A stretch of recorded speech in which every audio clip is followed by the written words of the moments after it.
Ladies and gentlemen, thank you for standing by. Welcome to the Paving Your Way to Improvement Using NACCHO's QI Roadmap webinar.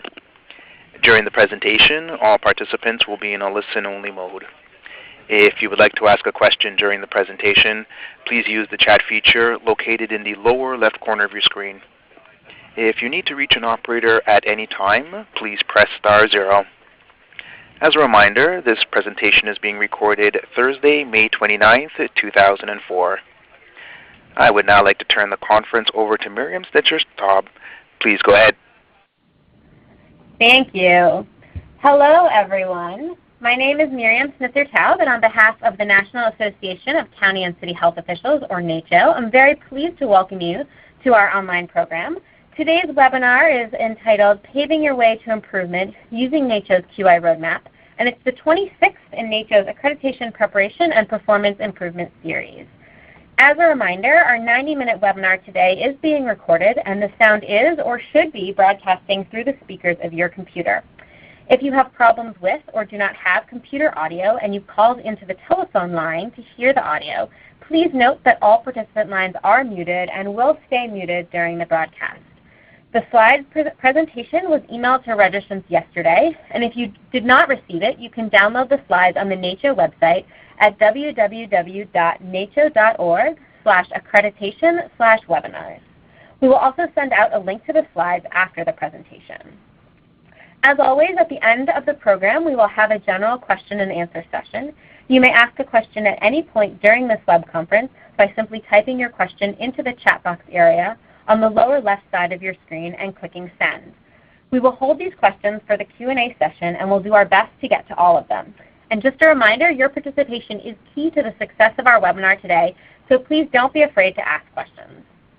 And at the end of the program, you'll automatically be directed to an online evaluation. It will only take a few minutes to complete, and your comments and suggestions are very important to NACCHO, so please do complete it.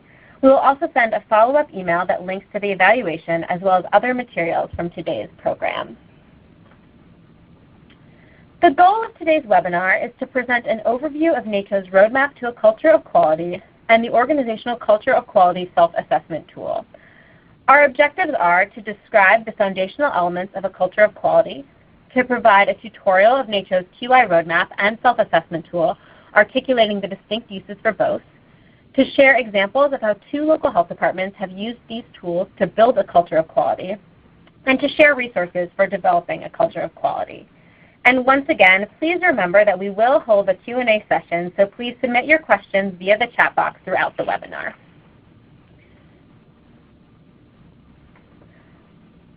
Our agenda today will start with a brief introduction to NACCHO's tools, and then hear from our 2 speakers to talk about their use of the tools.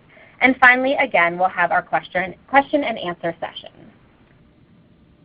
We're very excited about the speakers on today's program. They have a wealth of experience in the field, and their stories about using these NACCHO resources will be invaluable to you all as participants. Sinden Jitsi is the Community Assessment Manager at the Tacoma-Pierce County Health Department in Washington State. Sinden leads the department's Quality, Culture, and Performance Management initiatives and directs the Office of Assessment, Planning, and Improvement. She is a member of NACCHO's Performance Improvement Leadership Collaborative, serves on the expert panel for the Public Health QI Exchange, or PHQIX, and leads the Public Health Performance Management Center for Excellence at Tacoma-Pierce. Brandon Polinsky is the Assistant Accreditation Coordinator at the Toledo-Lucas County Health Department. He also leads the establishment of the department's Quality Improvement and Performance Management programs. The Toledo-Lucas County Health Department was one of 29 NACCHO Accreditation Support Initiative sites in 2014, which helped the department develop its first quality improvement plan. So as you can see, our speakers are well qualified to present on this topic. And before we hear from them, I'll start with an introduction to the tools we'll be discussing today. And I want to start with a little bit about quality improvement. So many of you may know that quality improvement has its roots in the manufacturing industry. And over the past several decades, it's spread to virtually every public and private sector in the U.S., including public health. In today's world, public health faces emerging health issues, tough economic times, political pressures, and a very dynamic environment. Therefore, QI has been embraced as a means to achieve efficiencies and improve the quality of services. And over the past several years, We've seen that isolated QI processes have not been sufficient to balance budget cuts with competing public health priorities. And so we as public health professionals have realized that we need a more comprehensive approach to transform organizational culture so that concepts of QI are ingrained in attitudes, values, goals, and practices of all individuals in health departments. And so when we talk about organizational culture, we're not talking about something that develops overnight or changes depending on what staff members are present at the health department. An organizational culture is the core values, guiding principles, behaviors, and attitudes that collectively contribute to its daily operations. It's ingrained in the way the organization does business. This culture develops over time as these shared attitudes are passed on from one generation of staff to the next. When an organization has a culture of quality, improvements from QI projects or initiatives can be sustained and lead to long-term outcomes. The ultimate goal of the QI work that we all do is to develop these QI cultures in our agencies. What that actually looks like and how to achieve it can sometimes remain ambiguous. And the intent of NACCHO's Roadmap to a Culture of Quality and the Organizational Culture of Quality Self-Assessment tool is to take this somewhat abstract concept, break it down to understand its most fundamental elements, and provide agencies with an informed assessment of their culture, along with tangible steps to progress. And there are 6 foundational elements of an organizational culture of quality, and you see them on your screen now. Each element reflects a fundamental principle of quality, and they're each essential to building and sustaining a QI culture. And you can ask a question about each one to see how your agency does in regards to each of the elements. So for example, are employees empowered to do QI through proper training and authority? Is teamwork and collaboration common? To what degree is upper leadership committed to and supportive of quality? Is there a customer focus? Is there an infrastructure of QI, such as a governance committee, a plan, and ongoing monitoring of performance? And to what extent are QI projects being implemented and improvements sustained? To change agency culture so it focuses on QI and to actually be able to sustain your improvement efforts, you need to build in these 6 foundational elements. Transforming an organization's culture may take several years, and absent an objective framework, it can be difficult to assess your progress. So to talk a little bit more about these elements, I want to briefly walk through each one so that you have a better understanding of what they each mean. So the first element is employee empowerment and commitment. And in a culture of quality, all employees, from senior leadership to frontline staff, have infused QI into the work they do business. Employees continuously consider how processes can be improved, and innovation is the norm. QI is no longer seen as an additional task, but as a frame of mind in which the application of QI is second nature. This is all about empowering employees to enable their success and commitment.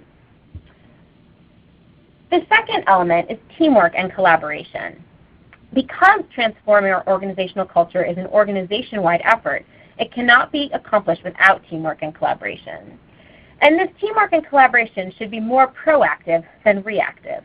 Ideally, an organization should be skilled at quickly forming teams to brainstorm, solve problems, implement QI projects, and share lessons learned. And members of these teams need to have clear roles to understand what they are doing. Collaborating across divisions and programs is also important to ensuring that we successfully share knowledge, standardize processes, and ultimately break down silos that may exist. The third foundational element is leadership. And senior leadership, such as the health director or senior management, the senior leadership commitment is vital to the success and sustainability of a QI culture. Without leadership commitment, progress will diminish and likely result in relapse to the previous state. Leaders need to dedicate resources for QI. That includes financial resources as well as staff time. Additionally, culture shift requires transparency for staff to buy in. Leadership needs to provide ongoing updates via staff meetings, newsletters, and emails to ensure communication is satisfactory. One vital role for leaders is change management. This is defined as a structured approach in transitioning an organization from a current state to a future desired state. And when thinking about change management, leaders need to think about both the human and process sides of change. The fourth element is customer focus. As we all know, public health is a public service, and so external customers are the most important part of why health departments exist. And service to customers is a core tenet of quality.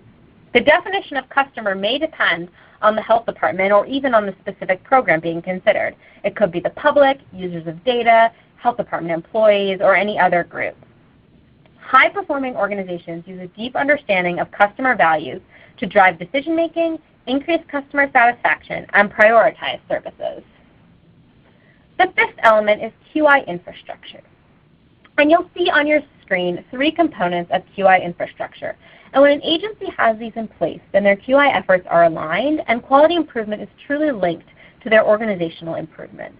And the 3 components are a performance management system, which guides data-driven decision-making, a QI plan, which includes tangible goals and outcomes and links to strategic directions, and a quality governance structure, which provides oversight and accountability and has cross-sectional engagement.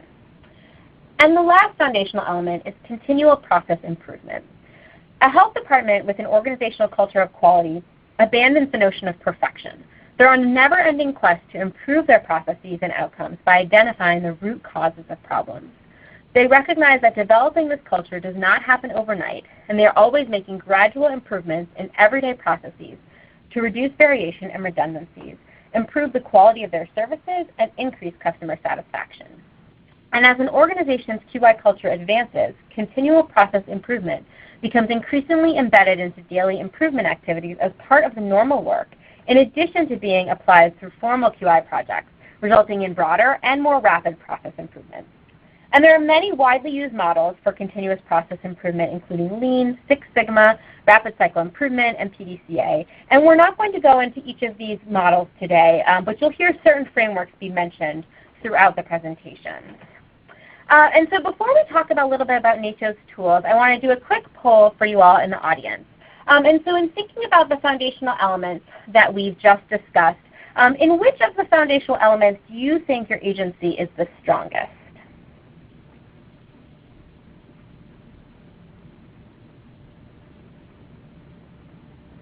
And we'll give everybody just 30 seconds or so to think about it and make your decision.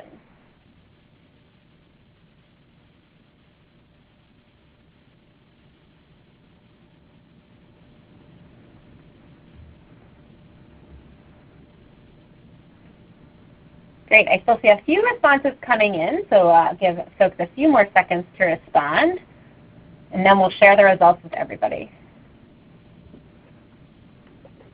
Great. So you'll see the results of our poll on the screen.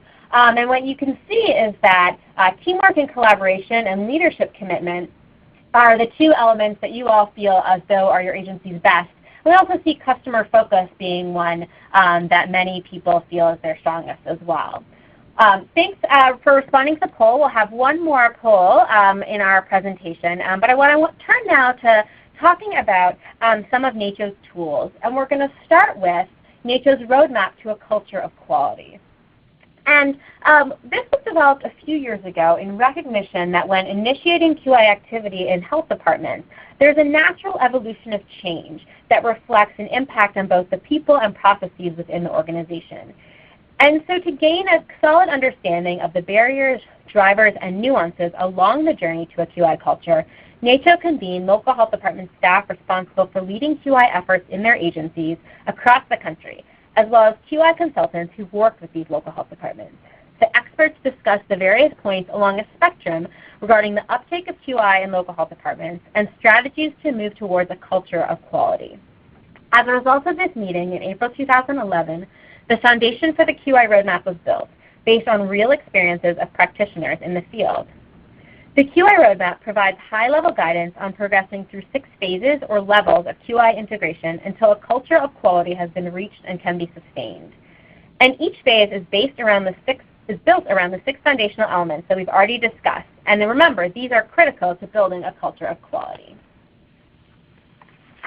And so you see the 6 phases of the roadmap on your screen, and they go from phase 1, no knowledge of QI, to phase 6, the organization-wide culture of quality. Let's look at each of the 6 phases and some characteristics of each. And as we go through, think about where your agency might fall on the roadmap, and we'll do a poll at the end to see where you all think that you might fit in these phases. The first phase is no knowledge of QI. In this phase, health department staff and leadership are really unaware of QI and its importance or value. There seems to be a feeling of complacency with regard to the way things are done.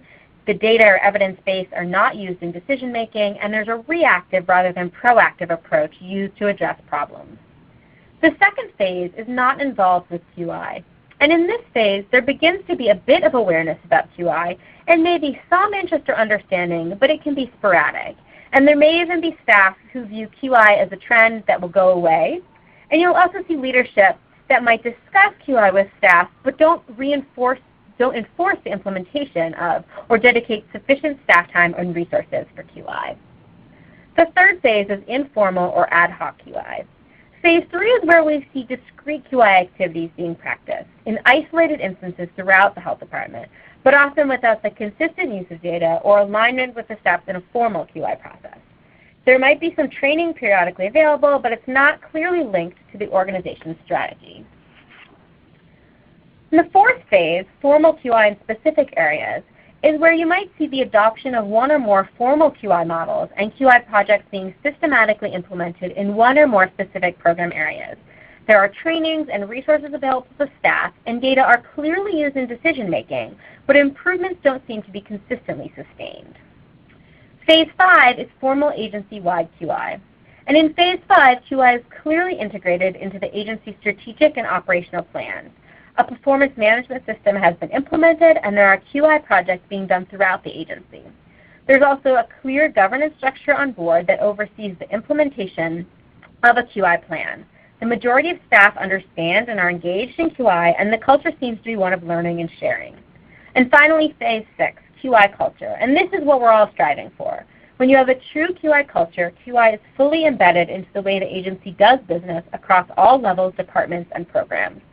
Leadership and staff are fully committed to quality, and results of QI efforts are communicated internally and externally. Even if leadership changes or QI champions leave, the basics of QI are so ingrained in staff that they'll automatically seek out the root causes of problems.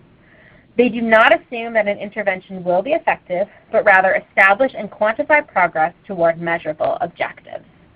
So those are the 6 phases of quality improvement as we define them on the QI roadmap.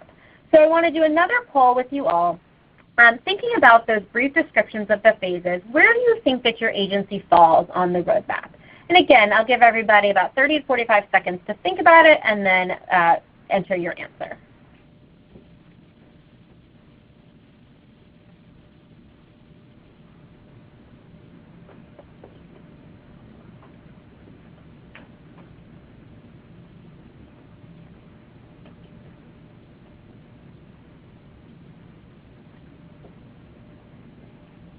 Great, thanks everyone for responding. So you should see the results on your screen now. And so it looks as though the largest chunk of you is in Phase 3. We also have a large chunk in Phase 4, as well as a number of folks in Phase 2 as well.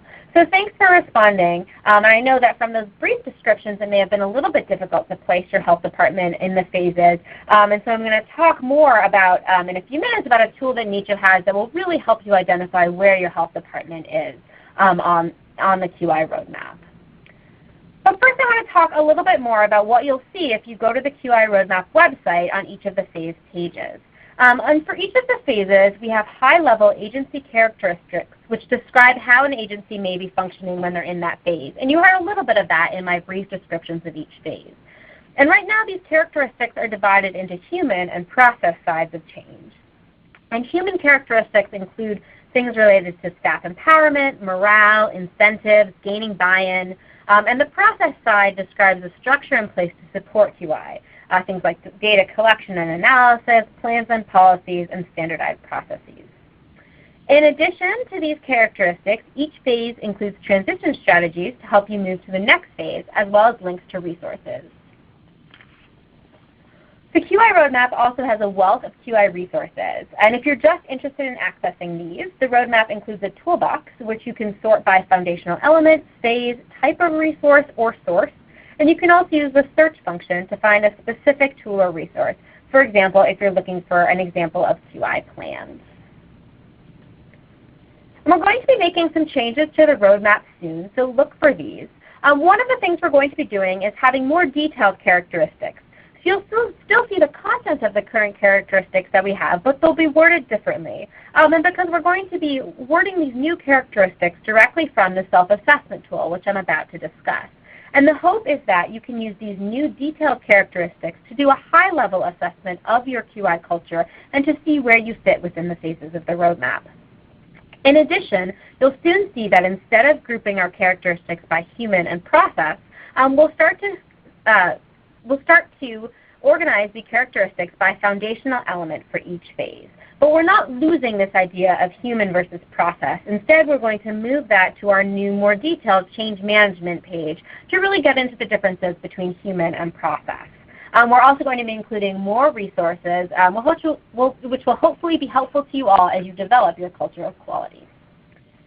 So that's a little bit about our QI roadmap, and I now want to talk briefly about our other tool, the Organizational Culture of Quality Self-Assessment Tool, or SAT. The SAT enables local health departments to measure organizational maturity within critical aspects or elements of a culture of quality and to identify the next steps for transformational change. This tool can benefit beginner, intermediate, and advanced health departments by providing a baseline assessment of QI maturity, revealing opportunities for improvement, and informing a trajectory for next steps for reaching a culture of quality. You can download the tool from the NACCHO website, and the tool is based on the 6 foundational elements that we discussed and contains 20 sub-elements. It's aligned with the QI roadmap and also links your results with transition strategies, again to help you progress towards that culture of quality. Each foundational element of the SAT includes a cover sheet which precedes the assessment statements and provides an overview of that element, a listing of the sub-elements, and definitions of key terms that are referenced in the assessment statements. After the cover sheet, you'll see the assessment statements, which are divided by sub-element, and scoring you'll see is based on a 6-point scale. Each set of questions also includes a link to a set of transition strategies that relates directly to that set of questions. The tool also offers a scoring summary sheet where the user can record the sub-element scores, and as you record those, the foundational element score will automatically populate. There's also a column for inputting what your priority transition strategies are, as well as general notes. And once you've inputted the scores for each of your sub-elements and then automatically populated your foundational element score, you'll see a total score that helps you see where you align with the roadmap phases.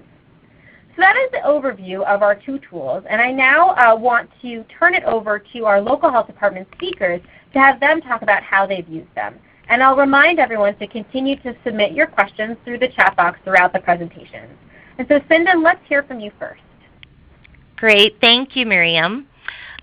Before I get started and talk about 3 ways that I have used the QI roadmap, I wanted to share a little bit about my health department and jurisdiction. I work at the Tacoma-Pierce County Health Department, and we're an independent local public health jurisdiction. We're actually funded through interlocal agreements with our county, which has a population of about 850,000, and the largest city in the county, Tacoma, which has about 200,000 residents. We have about 250 FTE, and we're governed by a local board of health. And so now I have some pretty pictures of our county. I think we live in a beautiful place in the nation. So you can look at these while I tell you a little bit more. In terms of our accreditation and QI journey, we started our QI Council, which is our governance body, in 2006 and also developed our first QI plan that year.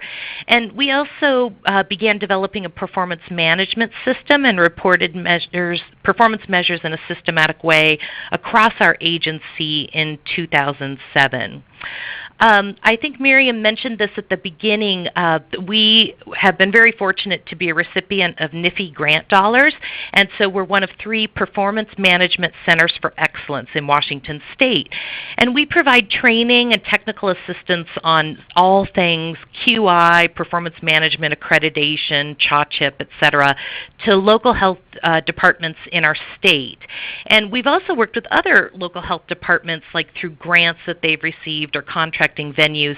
So we've seen a variety of ways that health departments have built their quality culture. And so today I'm going to talk about 3 ways that I have used the QI Roadmap, either with our own agency or with other local health departments. I'm a big champion of this website. I've actually used it quite a bit. So I'm going to talk about first how to use the roadmap itself, not the SAT, but the roadmap itself, as a simple assessment of your health department's quality culture. I'll talk about using the roadmap as guidance on how to build your quality culture, and then also on how to focus on change management, which, as Miriam said, is really an essential concept in building a quality culture. So the first, using the roadmap itself as an assessment. So you heard Miriam talk about the 6 foundational elements that are described in the roadmap, and she gave examples of each of these foundational elements. And so for a couple of small local health jurisdictions who maybe didn't have the time or the resources to do the full self-assessment tool, use that tool, I've used these 6 foundational elements as the basis for a brief assessment of their quality culture.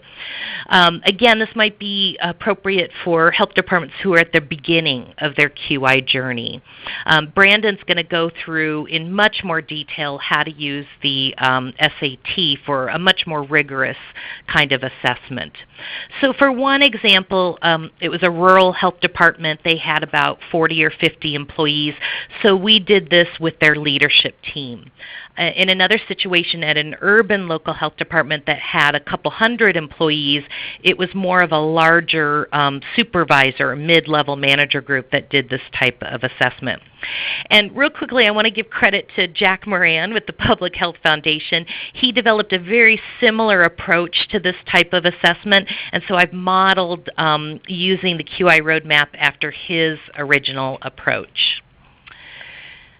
So again, Miriam went through the foundational elements, and so when we did this assessment, I provided those kinds of definitions that Miriam went through of each element to the group, the participants in the assessment.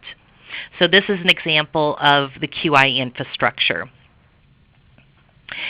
And so basically we just used a scale from 0 to 5, and participants scored themselves on each of the 6 foundational elements. 0 means there's nothing in place, and 5 means that that foundational element is integrated agency-wide. You can see that throughout the agency. And I really encourage groups to be very honest about what's really happening. It's okay to be a 0. You just need to be honest about it, and that'll give you your starting point.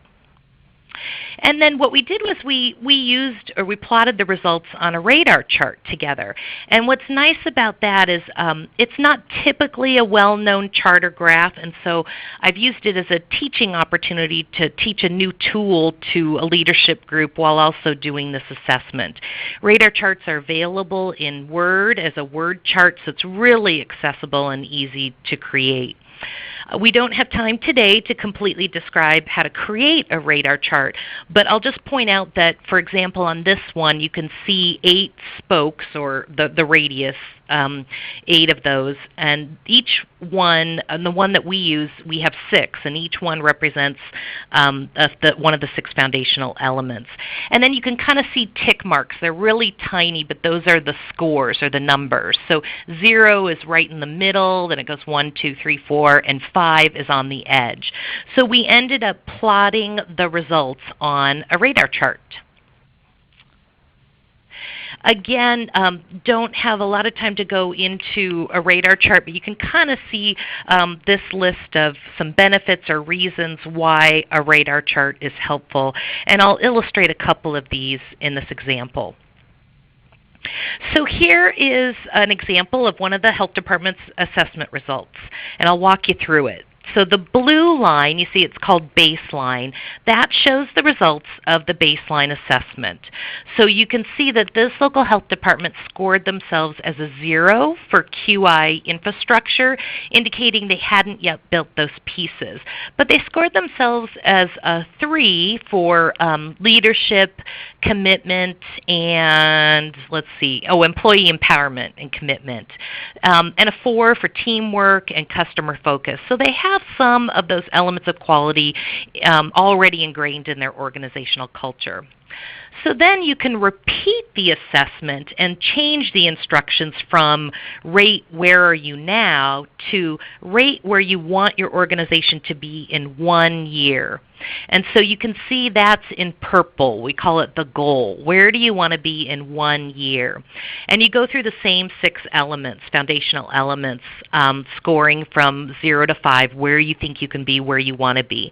And when you chart both of those on the radar chart, it's nice because you get a nice visual of where the biggest gaps are from where you are now to where you want to be.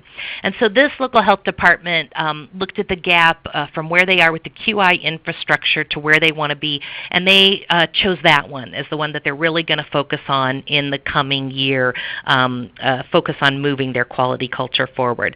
So it's a really nice visual way to show the consensus of a group participating in the assessment, this very simple kind of assessment. I also wanted to mention that the QI Roadmap also has a page called Assess Your Current Culture. And this is another very simple way to assess where you are with your current quality culture at your organization. I've included a hyperlink on the title so you can directly go to it when you get the slide set. And again, a group of employees or leadership team can rate which phase that you think that your organization most matches to. And it gives the organization a great starting point, and then you can identify which characteristics from the next phases that you want to get to. So the second way that I have used the QI Roadmap is really as guidance to build a quality culture, and I'm going to use an example of what we've done in my own agency. We often refer to the 6 phases to give us guidance as we continue to develop our quality culture. And we've had conversations about the different phases within our QI Council, within executive leadership strategy meetings, and among staff. Most recently, we used phase 6 as sort of the ideal state for a visioning process or exercise that I'm going to talk about. So currently, we have elements at our agency in 3 phases, 4, 5, and 6. And this is common for some agencies to kind of identify themselves in multiple phases. If I had to pick one, I would pick phase 5. And so we recently had a bit of an epiphany around our quality efforts. Some of our conversations in our QI Council weren't flowing as well as they normally do, and we sort of seemed to be hitting some walls. And when we started looking at how to improve our QI Council processes, we realized that we've had the same structure in place for the past 8 years since we first developed our council in 2006. But we're not the same agency that we were 8 years ago. We've progressed along that road to a quality culture. So our epiphany was that the current structure and processes we have for our QI Council, our QI plan, they weren't meeting our needs anymore. And as our director said, it was time to drive a truck through those walls and start from scratch and really create a structure that could take us to the future state you can see on the right, which is where we wanted to go with our quality culture. So again, just to give you some context for how we talk about a quality culture at our agency, we talk about quality culture as an umbrella under which many of our activities and efforts that align with our 5th strategic direction fall under. And our 5th strategic direction is around achieving organizational excellence by means of highly skilled people, improved processes, and effective systems. So you can see it includes workforce development. We have a biannual employee satisfaction survey, and we have some improvement work around that. And so when we talk about all these activities, we talk about them as they relate to our quality culture.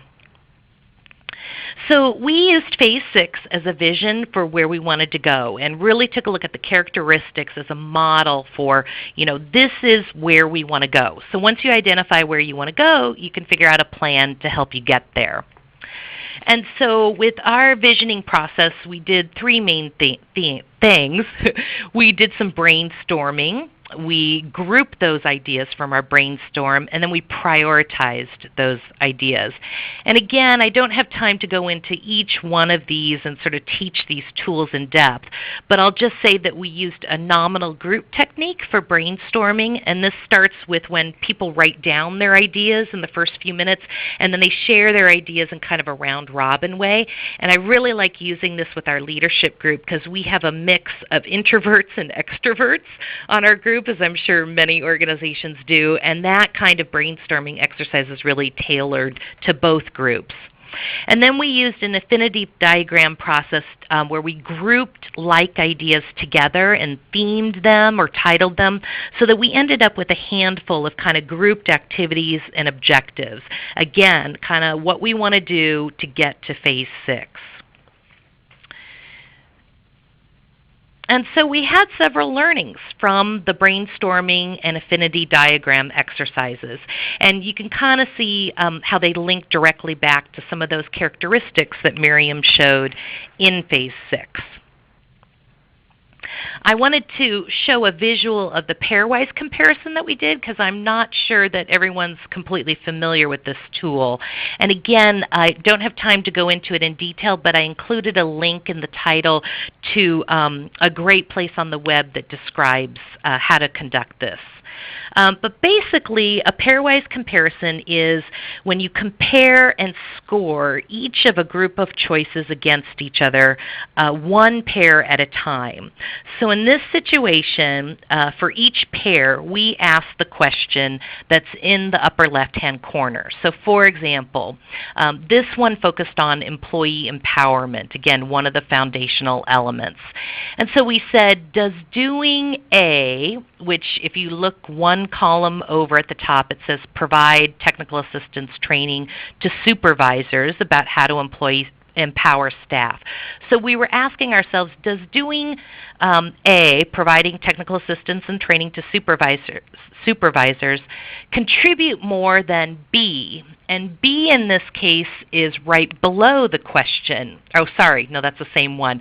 B in this case would be 2 below, coordinate a kickoff event to launch the road to a quality culture. So we're asking, does providing technical assistance and training really contribute more than a kickoff event to help achieve employees who are empowered and skilled? And you do that for each pair.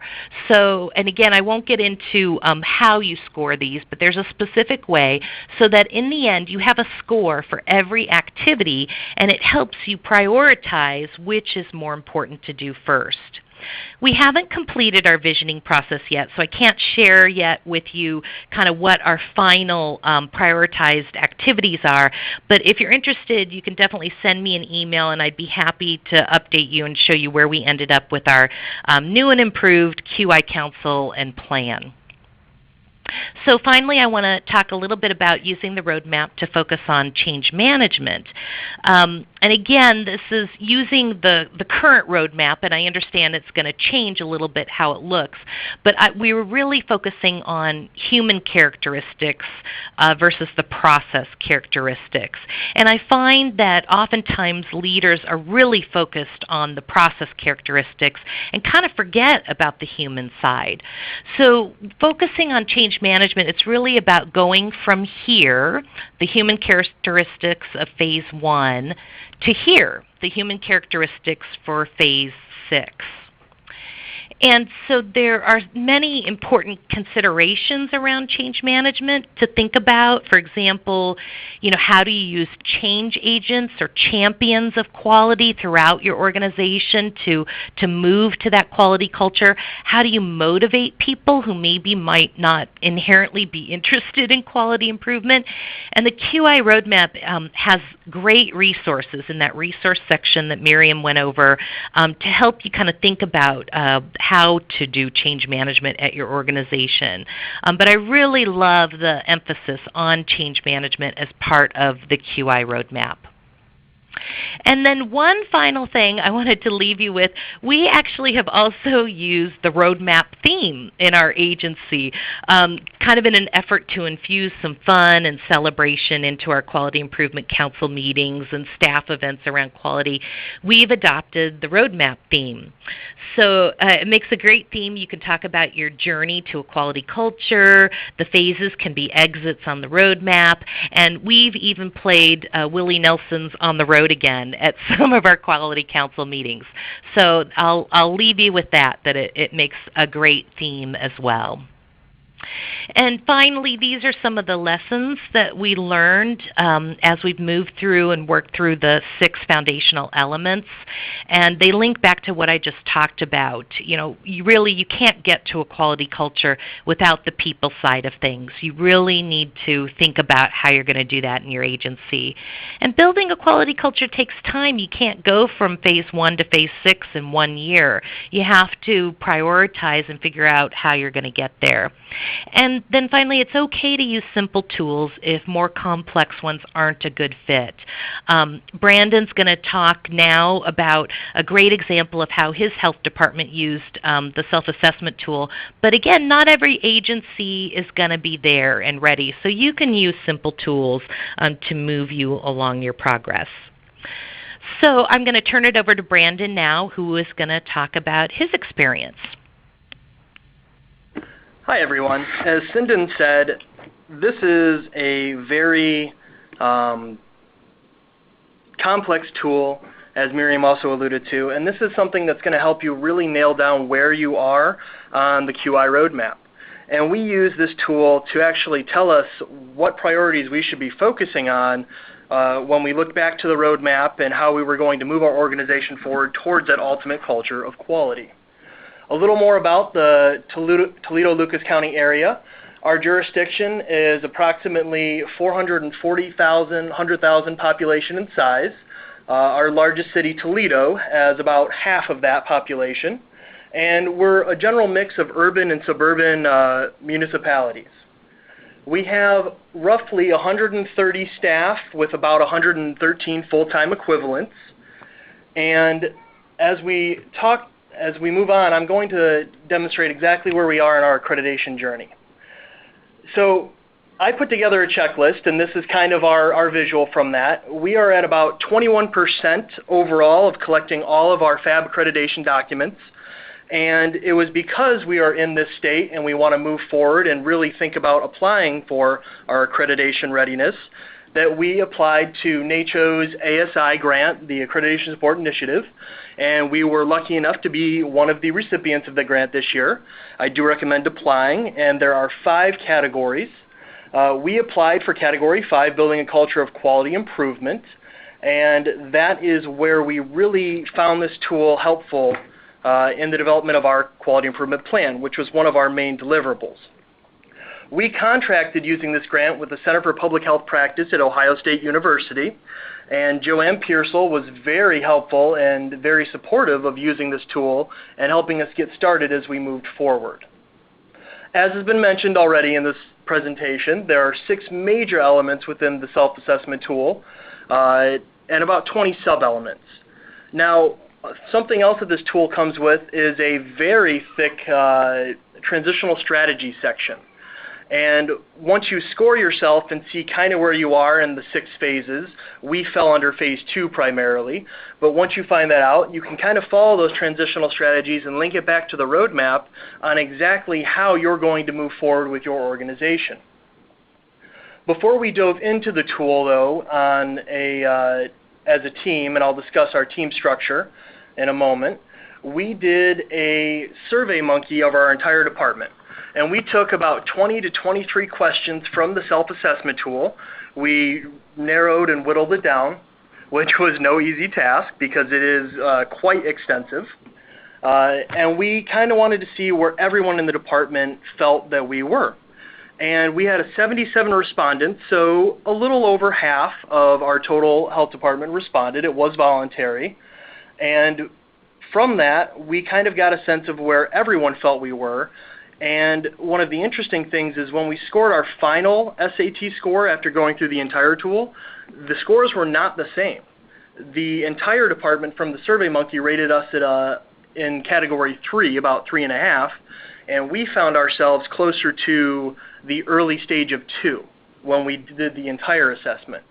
And that could have come about from some of the bias of our question selection and not selecting everything, but as we go through the tool, you might see why that's an interesting approach to get a baseline, but probably not how you want to do the whole tool. Now what we did is we formed a quality improvement plan team, and they're the team that actually went through this entire tool. We did group completion. Everyone was in the same room going through all of the prompts of this tool and deciding on a consensus for each measure. We felt consensus was important, and we went with the lower. If, let's say, half the group thought we were at number 2 for that particular measure and half thought we were at 3, we kind of went with the 2, siding on the lower factor to help us move forward. There is a snapshot of our QI plan team, and as you can see, it was composed of people from all areas of our organization. The one director we had was the Director for Community Services and Environmental Health, and as I said, it was facilitated by Joe M. Pearsall from the Columbus of Public Health Practice. Now, we had an interesting bit of attendance, as sometimes it's hard not to be cynical in public health, but we got this many people not expecting everyone to show up to every meeting. And while some organizations have a little more buy-in, that was our initial approach to getting 10 members on our team. We had 5 that attended every meeting, and we had at least 7 for each meeting. So while the roster varied on each of the 4 meetings that we held, we did have at least 70% of our team there going through this tool and assessing it for our agency. These are the 6 foundational elements. You've already seen them several times, so I'm not going to go through them at length at this moment.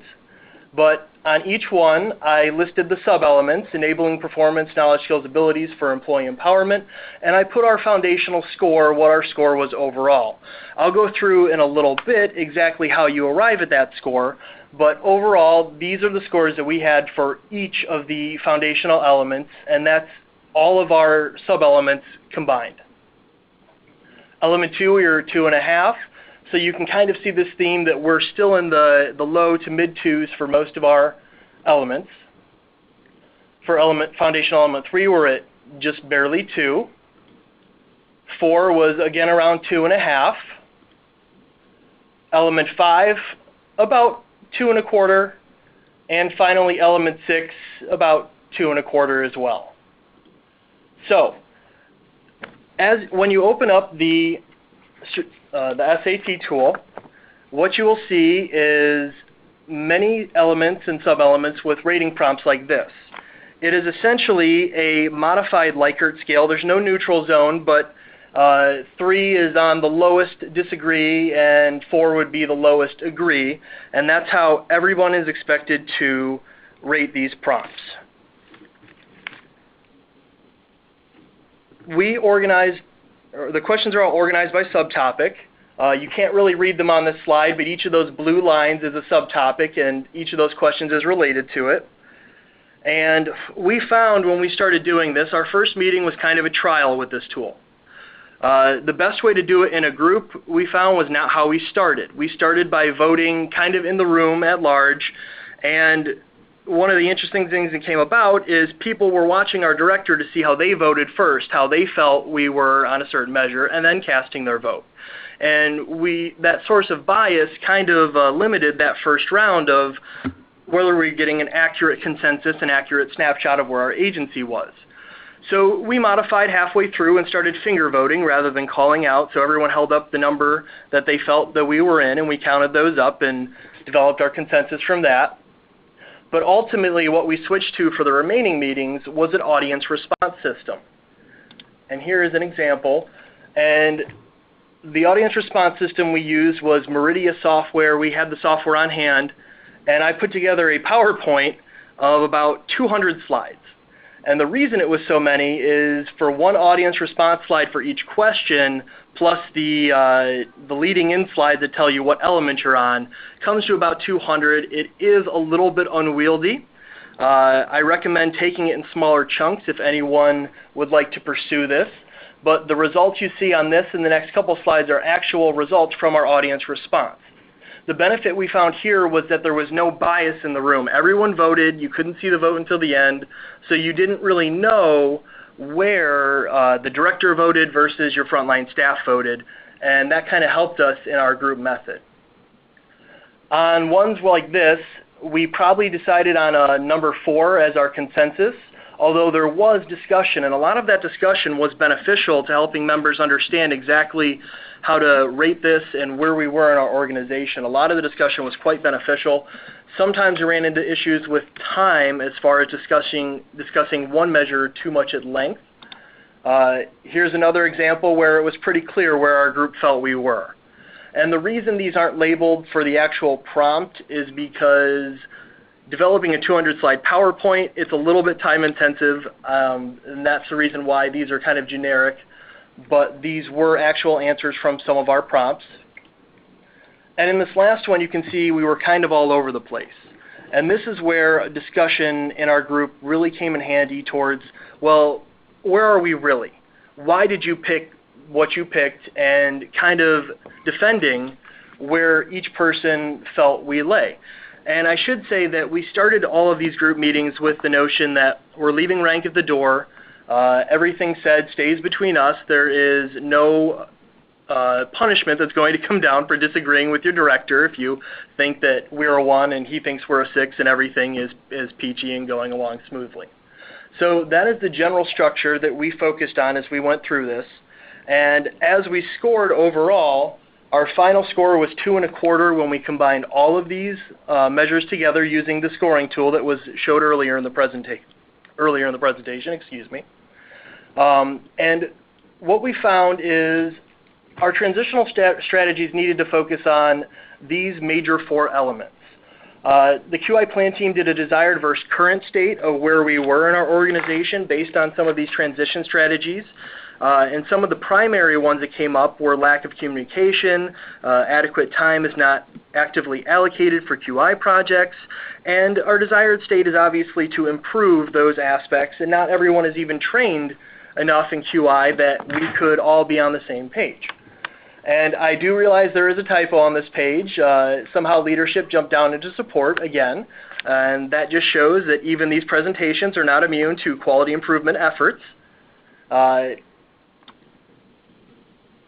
What we found after doing these transitional strategies, because part of our grant was also training everyone in our department on the basics of QI, is that this SAT tool, we completed it as a group.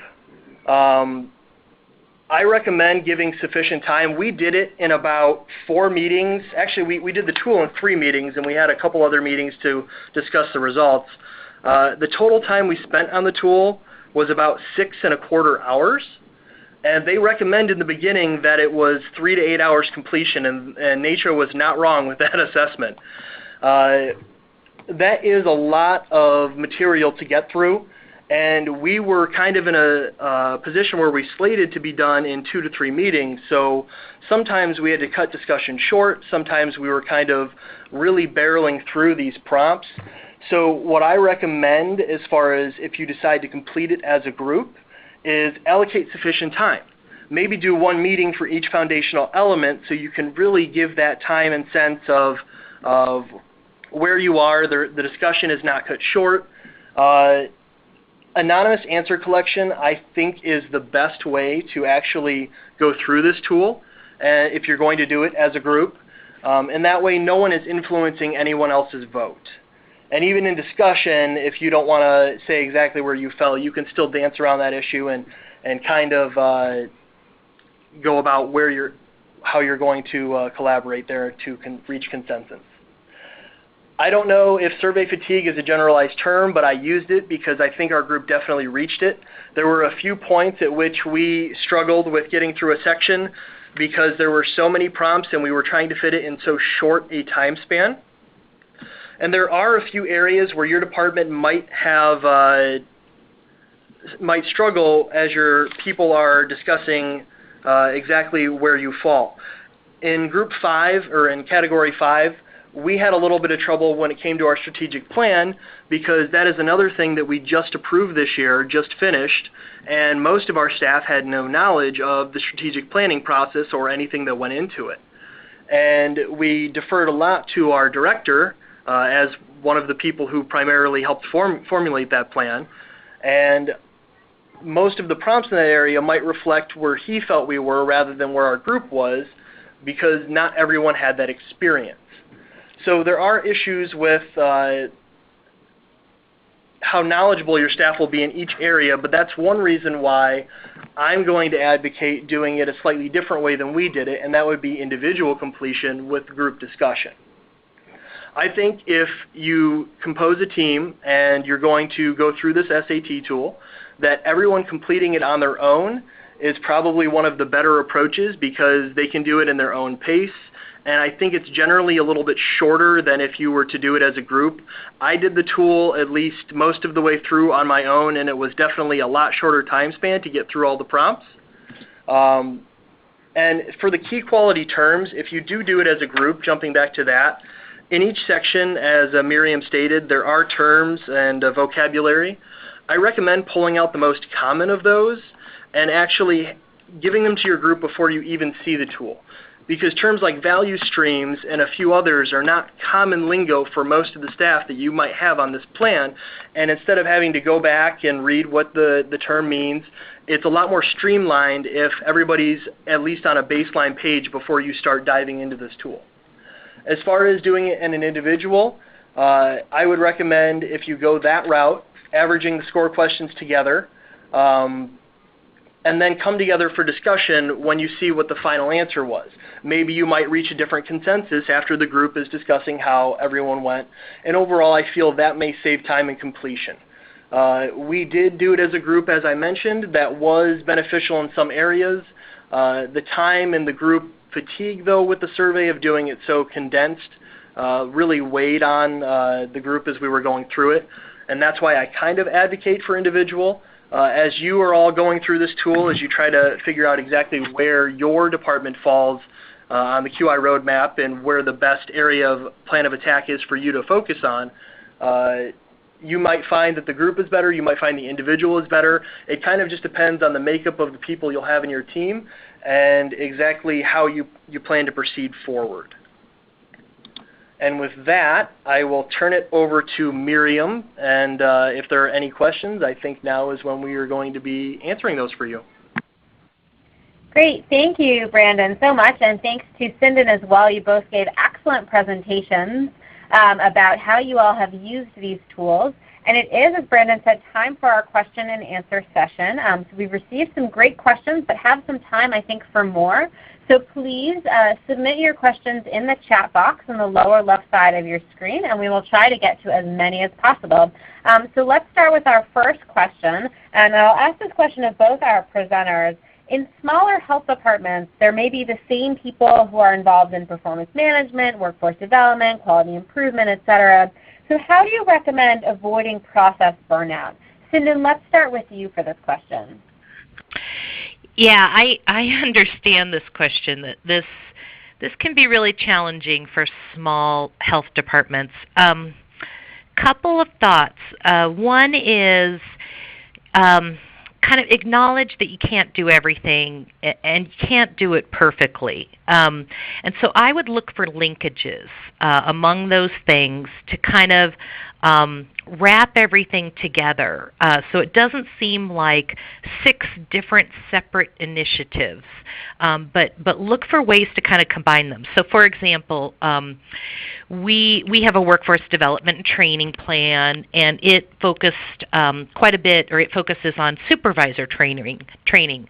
Well, then we also did an employee satisfaction survey, and lo and behold, one of the things that came out of that was supervisors, that we didn't have consistency among supervisors, etc.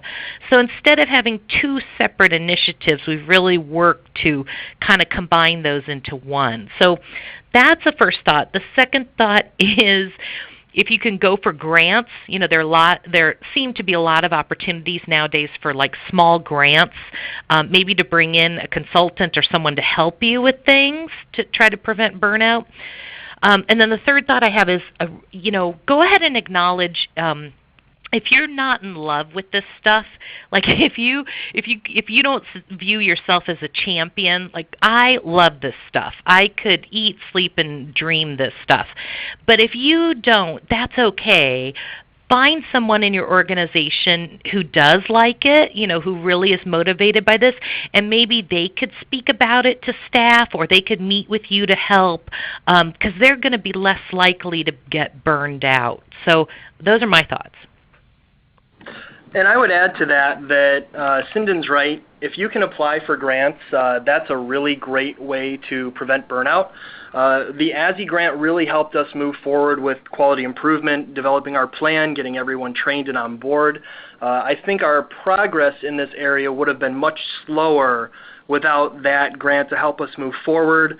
My initial salary when I was brought into the organization was somewhat tied to the grant as well, so that helped the organization bring me in to help consult with FAB and quality improvement. And linking them together is a really good approach. We're in the process of doing a massive crosswalk document between all our plans, so we can really show our baseline staff, our frontline staff, how the plans are linking together, how they're affecting them, and hopefully increase their motivation towards helping with this. In smaller health departments, I've heard of a couple that are even as many as 6 or 3 members for the entire department. I can't imagine how they would proceed with this on their own. You might want to partner with another smaller agency. I've heard of a lot of agencies doing that, and develop these plans together so that you are not trying to take the weight of accreditation on your shoulders, the weight of quality improvement. And I think those partnerships have really worked out well for the agencies that have successfully negotiated them. Thanks so much, Brandon and Cinden, for answering the question. Another question that came in is, do you all have any suggestions about the best way to form your QI council or committee or team? And Brandon, let's start with you this time. I know you talked a little bit about the makeup of your QI team at your agency. Absolutely. That QI plan team was convened solely for the development of our plan. Our plan has been approved by our board now, and our next step in our agency is to actually put together our Quality Improvement Council. The way we've outlined the council structure in our Quality Improvement Plan is that we're going to have at least 2 members from every area of our department. It comes to about 11 total, including the Quality Improvement Coordinator, which is myself. And we're going to go about a rotating schedule. So everyone serves 1 to 2 year tenure. And such that no one is rotating off all at the same time. We have at least half the team. We figure that's a good way to possibly decrease burnout fatigue. If a member did want to stay on, I see no reason why we couldn't work around that. But at a minimum and or maximum, depending on how you look at it, we're slating all of our members who are going to be a part of that first team to be on it for about 2 years. And that way, if we have members leave the organization, we're not going to be losing that valuable quality improvement knowledge. We're going to have people continually being brought up to speed, people who are already on board with these topics. And the only permanent position on our council right now is for the Quality Improvement Coordinator, so there is that anchor. We also, because quality improvement, we feel, needs to be a bottom-up approach rather than a top-down, have limited the total number of directors or supervisors that can serve on our Quality Improvement Council as a means to keep the frontline staff integration and the frontline staff participation very high. Great, thank you, Brandon. Cinden, do you have anything to add about suggestions on how to form QI teams? Yeah, I've seen several different models. Brandon talked about one. I've seen one where you do have leadership from every division across the agency participating, so it's a horizontal kind of approach. I've seen the vertical, where it's, like Brandon was saying, a cross-section, bottom up and top down.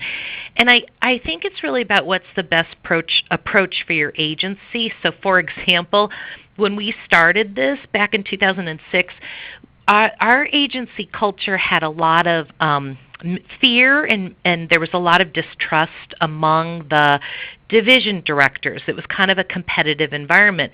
And so at that time, they all wanted to be on the council because there was sort of this lack of trust where they thought if they weren't on the council, they'd miss something important. And so that worked for us for a while. And again, we're thinking about changing that approach. So I'd say you kind of have to think about your culture where you are now. Do you have leadership that really supports building a quality culture? If you don't, and just be honest about that, then maybe you need to put some mid-level managers on the QI Council and kind of work it from that angle. So again, I really think it depends on kind of where each health department is with their organizational culture. Great. Thank you so much. The next question that we have is, do you have any tips in explaining these concepts to frontline staff? And did you notice a difference in training methods or messaging between frontline staff, middle management, and senior leadership? Brandon, let's start with you again. Well, we actually, as a part of our grant, conducted trainings for all employees in the basics of quality improvement. And the model we used for that, we actually had Joanne Pearsall come in and teach those. She was our contractor, actually teach those in person. But she based them off of quality improvement modules that are online and free, provided by the Center for Public Health Practice at Ohio State. And the reason we did that for our long-term quality improvement efforts was so that new employees would be able to do those modules and get the same training, not in person, so there will be a little less discussion, a little less facilitation directly, but they will get that same information and be brought up to the baseline for our organization. As far as training administrative and frontline staff differently, I would say approach them as closely as you can. Some people are going to be more advanced. We have people in our organization who almost breathe QI, and we have people who have never heard the term before. And we found that even those who really know what they're doing aren't really approaching us to do quality improvement projects. We really are in that level 2 phase of the roadmap where we have no formal structure to go about this. Some people know it, some don't. So we approached it with a baseline training, and as we get people on our Quality Improvement Council and as we form quality improvement teams to actually do the projects, we have additional higher level training planned for them. So we didn't feel that everyone needed the highest level of training right away, but those members who are going to be actively dealing with it or coaching or doing the projects, we will give them the training as they're selected to kind of get them more familiar with the tools, the more detailed levels of the process, and to help them know what's going on in a little more detailed level. I hope that answered your question. Thanks, Brandon. Sinden, do you have anything to add on this topic? Yeah, 2 things. One, I love that you bring up messaging in addition to training, because again, I really advocate for thinking about the key messages that you want to give to staff, and I do see a difference in messaging between frontline, middle management, and leadership. So kudos to you for thinking about messaging. In my experience, leadership want to know the strategic view. They're thinking more long-term, more strategically. They want to know kind of higher level stuff. How is this going to get our organization to being, improving health outcomes? They're thinking long-term and bigger. But they also want to know kind of how does the strategic plan fit together with your performance management system, and how does it all fit together?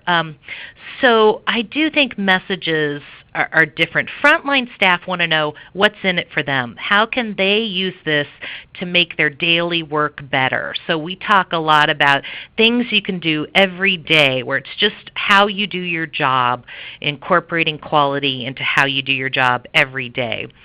The other thing I want to mention is we've gone through a series of Lean Six Sigma training. So again, this is one of the methods that you can look at bringing into your agency.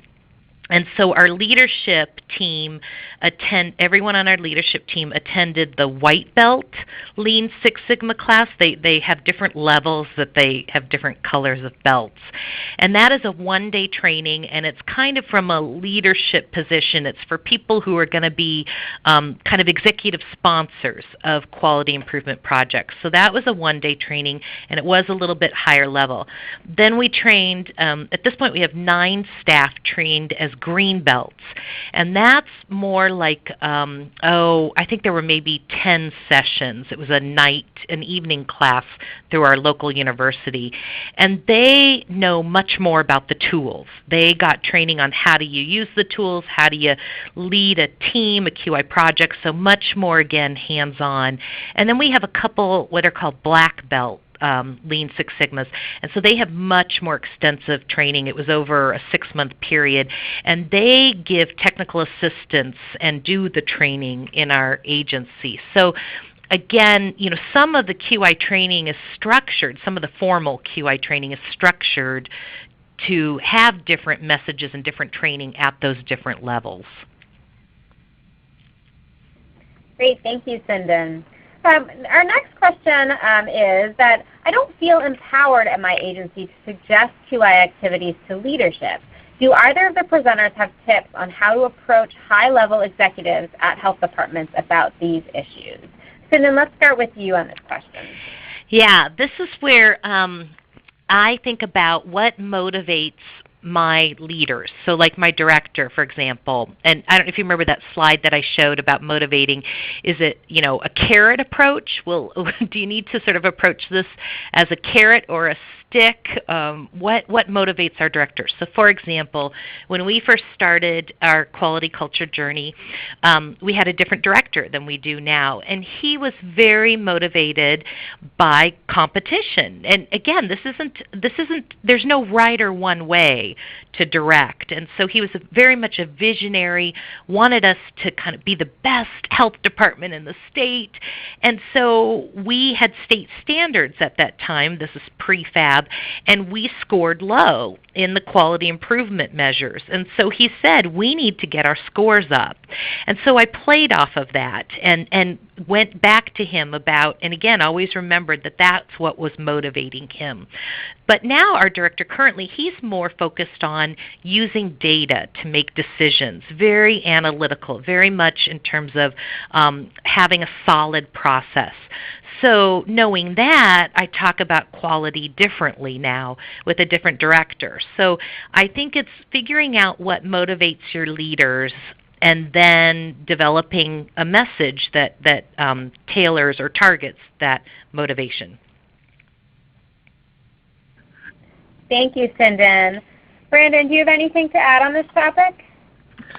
I would add that we're structuring our quality improvement suggestions in such a way that we're going to have an anonymous reporting system. If someone doesn't feel comfortable, they can actually submit it to, say, the Quality Council, anonymously submit it to the Quality Improvement Coordinator.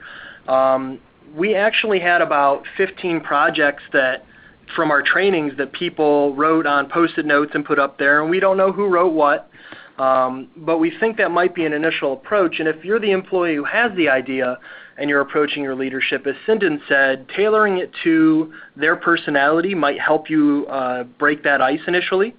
But I would actually advocate maybe talking about them, well, do we have a formal structure to turn in these quality improvement ideas? If we do, is there someone not quite as high as the director but can speak about it on your behalf to them? Does that person exist in your organization, or how do you develop that process as maybe one of your first QI initiatives, just simple communication? we're still in that development process, so I can't say what has worked for us definitively at this point, but that is the approach we will be taking. Wonderful, thank you. Our next question, we've got a couple of questions that sort of are on this theme, is how did you handle resistance among staff in your health department to doing this work? Brandon, do you want to start with this question? Certainly. Resistance is the big topic around here sometimes. We actually, with our quality improvement trainings, we actually didn't get everyone to attend them, and we have them doing the makeup option, which is the online modules, and we are still getting a little bit of resistance for people completing those. I would say handling resistance, you need your leadership on board, but we try to approach it in such a way that they aren't going to straight punish, they aren't going to the reprimand right away, but they're really kind of communicating the importance of getting this done. And with our deputy director, we had him, used him to send out several messages saying that, well, this is what we want to do in our department, this is how you can get involved, this is how you can be a part of this, to try to whittle away that resistance a little bit and make people think that this is not something that's going to just go away. This is something we are trying to instill department-wide. So I think using your leadership to try to conquer resistance, if you have leaders that are more amicable with the staff, that are kind of viewed as friends as well as leaders, not just bosses, but someone they can turn to, that's a good approach to let them help you distribute those messages. And I think communication is key with resistance. If people feel that they only have to think about this for 10 minutes and then they won't have to worry about it again, then they are just going to resist anything you want them to do. If you continue to communicate and you have consistency with your messaging, you are giving updates on a regular basis, that's going to keep them more engaged, involved, and kind of weaken those resisting forces when they see, well, oh, so-and-so in my same area is on board with this, maybe I should be on board with this as well. Thanks, Brandon. Sinden, do you have any thoughts or suggestions on how to handle resistance among staff? Yeah, I agree with Brandon on his points. Couple other thoughts.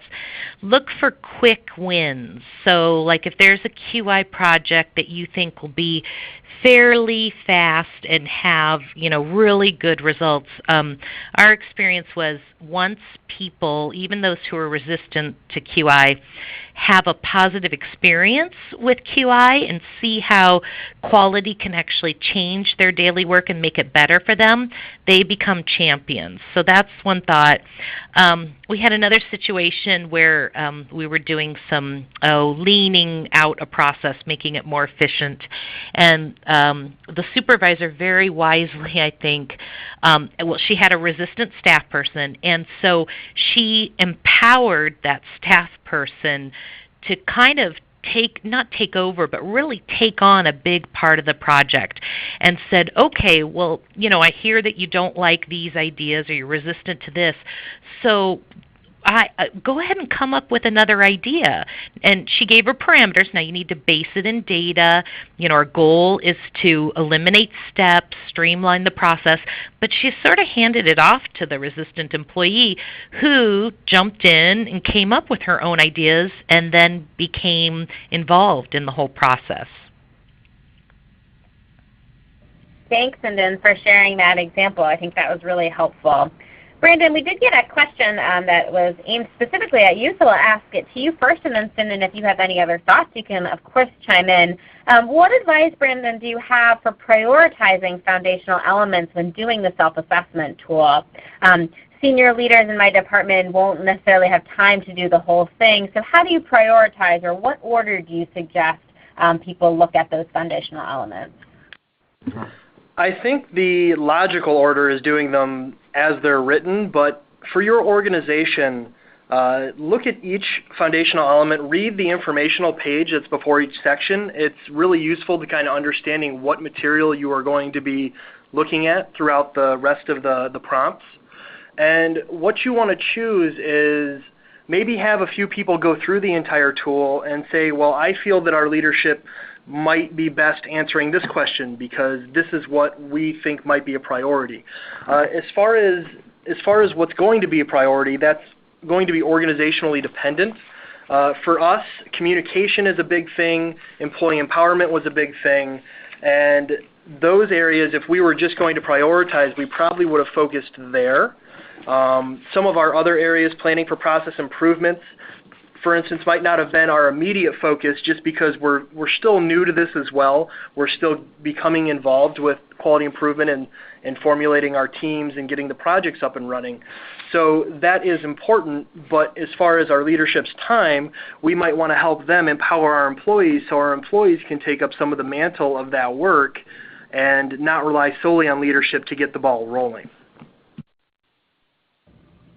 Great, thanks Brendan for that help. Sinden, do you have any thoughts on how to prioritize the foundational elements? I really don't have anything to add. I think Brandon did a very good job of answering that. Great, thank you. Sinden, here's a question you might be able to answer. What methods, we talked about this a little bit about messaging and communicating with staff, but specifically when talking to frontline staff, do you have any thoughts on methods that might work well to educate frontline staff about quality improvement who may not be as familiar with the topic? Yeah, and I'm not quite sure what methods per se means. Do you know, like, are we talking about what tools to use to communicate, or how to develop, like what method you use or how the process you use to develop key messages? I can talk a little bit about both. Any idea, Miriam? I don't have an idea of exactly what our question was about. Okay. So why don't you touch briefly on both? It sounds like the person is asking if you use face-to-face meetings, things like newsletters, maybe trainings, e-learning modules. What type of trainings, I guess. Right. We have an employee newsletter that goes out every 2 weeks, and so and it has the first article is always a message from our director, and so we include articles in that employee newsletter both from our director, so oftentimes he is highlighting an example of quality in our agency and celebrating or praising it. And sometimes we have just regular articles in the newsletter. Training staff, we really like just-in-time training. So if you identify a QI project and you have a group of folks, who are ready to go on that project, then we do like a day-long just-in-time training for them to get them going on their project. Face-to-face meetings, we have learned from our staff through different surveys and such that they really like to learn about what's going on in the agency in their own program staff meetings. So that's another thing that we're really thinking about. We haven't done it so much yet, but we've really been hearing from staff that they would like more information, like people to come to their staff meetings. So that's something we're really thinking about doing. We also have a monthly all-staff meeting, and so we have hosted 2 or 3 of those, in the past couple years, where the focus topic is quality culture. And so we've actually done an assessment with the automated response systems, kind of like Brandon was talking about in our all-staff. So we've used the all-staff meeting also. Great, thank you, Sinden. Brandon, do you have anything to add on this question? I would say that we follow a pretty similar approach to Sinden at this time. We do email bursts from our leadership when necessary. We do put updates in our monthly newsletter. It's not a biweekly, but ours is a monthly. And something we're also going to be starting is, as Sinden mentioned, getting these quality improvement updates in the divisional staff meetings. We feel that supervisors should be able to touch upon and talk about with their members, and that might be another way to promote quality improvement project ideas that was asked before. We want our staff to feel just as comfortable turning it into that level of leadership as they would the director. So those 3 methods are our main communication tools at this point. We might be adding more, maybe a couple informational poster campaigns, but that is yet to be developed. Thank you. And Cindy, it looks like we had a quick follow-up question to what you were just explaining. Can you give a brief example of what a just-in-time training might look like? Sure. So let's see. Let's say you have a QI process or project in vital records to try to streamline how they issue birth and death certificates. So we would identify the project team and get them together. And the first part of the training would be on basic quality concepts. So like, what are the key principles of quality? You're focused on the data, you work in teams, you bring everyone in who has a piece of the process, those kinds of principles. There would be some training on some key tools that folks would use, like a fishbone, cause-effect diagram, maybe the 5 whys, some basic tools that they'll probably be using in the project. And then the last part of the training gets them going on developing an aim statement for their project. What are they really trying to accomplish? Getting them started thinking about what measures, what data are they going to collect that would tell them what's really going on with this process. So it's kind of training that roots them in some basic quality methods and tools, and then starts applying that so that they start working on their project in the training. Thanks, Cindy, for that clarification. So it looks like we have time for one more question. So I'm going to combine a question that we received with just a general kind of summation question for both of you. What's one piece of advice that each of you has for your fellow health department folks when developing a culture of quality? And is there a most valuable tool you would recommend to other folks in local health departments when doing this work? Brandon, why don't we start with you? I would say, first of all, patience. This will not be a quick process, and I think coming to terms with that is the first thing that you should do when you're embracing this path.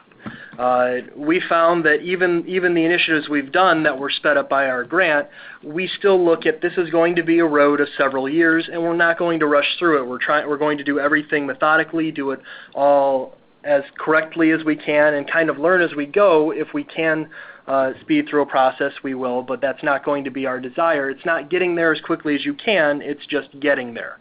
As far as a single tool that is one I would recommend, that's a bit tougher. There are a lot out there. I think if you want a really in-depth look at your department, the SAT is good. If you're looking for more cursory, there are many other tools out there. We have embraced, just for general referencing, the Memory Jogger 2 books. It's a second edition now, and those are helpful for staff to kind of know what's going on with various tools to use for quality improvement or for quick references on terms and the like. But as far as single tools, I don't have one that stands out beyond what we've discussed today that I would really recommend at this point. Great. Thank you, Brandon. Cindy, how about you? Any last words of advice or a most valuable tool recommendation? Yeah, and I swear NACCHO did not pay me to say this, but I really do like the QI Roadmap. I think it's sort of like one tool or one place to go to learn about building a quality culture. It's a really great tool, and the resource section has some great links to then other really good tools. So that's kind of my go-to place. I will also mention, if you're not already familiar with PHQIX, it's PHQIX. That's a website funded by Robert Wood Johnson Foundation, and I can't remember if NACCHO had a hand in that, but it's a website where you can search QI projects that have been done by local and state health departments. So like, let's say you want to do something in your WIC program. You can go to that website and search WIC and see what other QI projects have happened in WIC. So that's a great tool too, and it's www.phqix.org. And then words of advice. So I agree with with Brandon, I would say have fun with this. Have fun. Don't forget to celebrate successes, even little ones, because this does take time, as Brandon said. And then the other one, which is kind of more complex, but I'll just leave you thinking about it, is I think the only way a quality culture works is if you drive out the fear in your organization. And so what I'm talking about there is staff want to do well, right? They want to do good in their jobs. And so they might be a little fearful about bringing up new ideas or being innovative or picking performance measures that really shed light on how well their processes or programs are working. That can be really scary for staff. So your leaders, your directors, your managers really need to emphasize that there are no penalties to this and to drive out that fear. Wonderful. Thank you for that, Sinden. And thanks to everyone for the great questions that you submitted today. And unfortunately, we're out of time, and so we've reached the end of our webinar. As a reminder, you're going to be automatically directed to an online evaluation of today's webinar at the end of the program. And again, we'll send a follow-up email that contains a link to the evaluation as well as materials related to today's webcast. And remember, your responses to the evaluation are anonymous, but your comments and suggestions are very important to us and help us to provide you with this kind of quality programming. And again, a very big thank you to our presenters, Sinden Jitsi and Brandon Polinsky. If you have any additional questions or comments, you can send an email to accreditprep@nacho.org. Thank you all very much for participating, and we hope to see you here at our next webinar. This concludes today's program, and you may now disconnect. Ladies and gentlemen, that does conclude the webinar for today, and we do thank you for your participation.